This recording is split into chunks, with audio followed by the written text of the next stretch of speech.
killed in that attack. So what's your first reaction? Well, it's an act of madness and an act of insanity.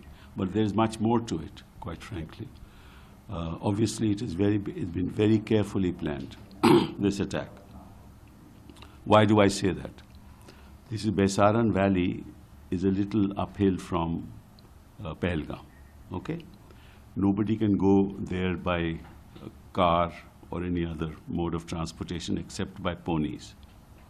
So it will take time for any security force to reach there, right? Then the non-local people go there to the valley, right? So it was filled with non-local people.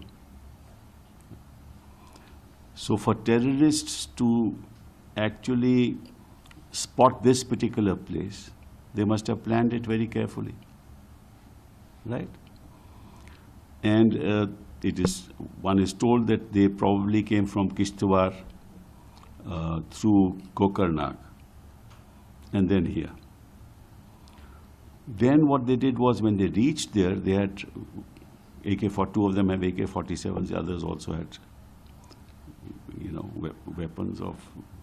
Then what they did was that they segregated the men from the families and targeted the men.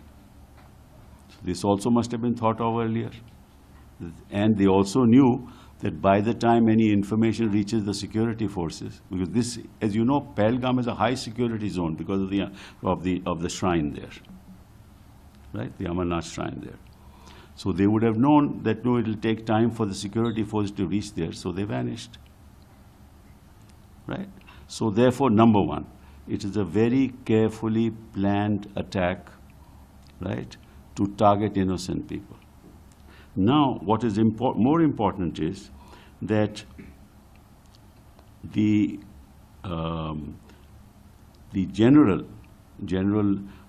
Asim Munir of Pakistan made a statement just 1 week ago. What did he say? Our stance is absolutely clear. It was our jugular vein. He's talking about Kashmir. It is our jugular vein. It will be our jugular vein. We will not forget it. We will not leave our Kashmiri brothers in their heroic struggle. Right?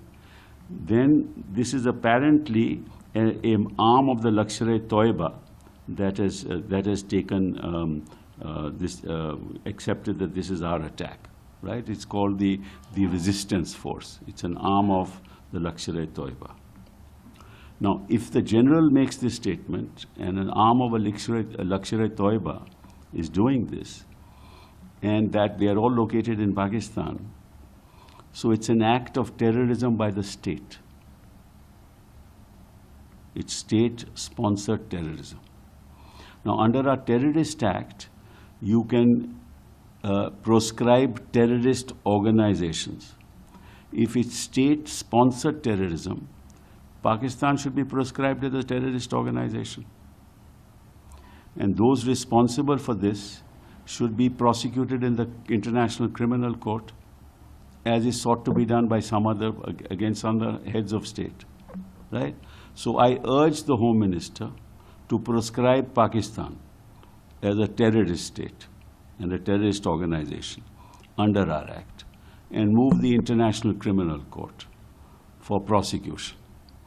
And I am sure that the entire opposition, at least I will stand by the Prime Minister and the Home Minister, and I'm sure the opposition will do that too. Because what is also suggested is that 85,000 domicile certificates have been granted to non-Kashmiris. And it is said that the intent of this attack is to send a message that we will not allow the demography of Kashmir to be changed.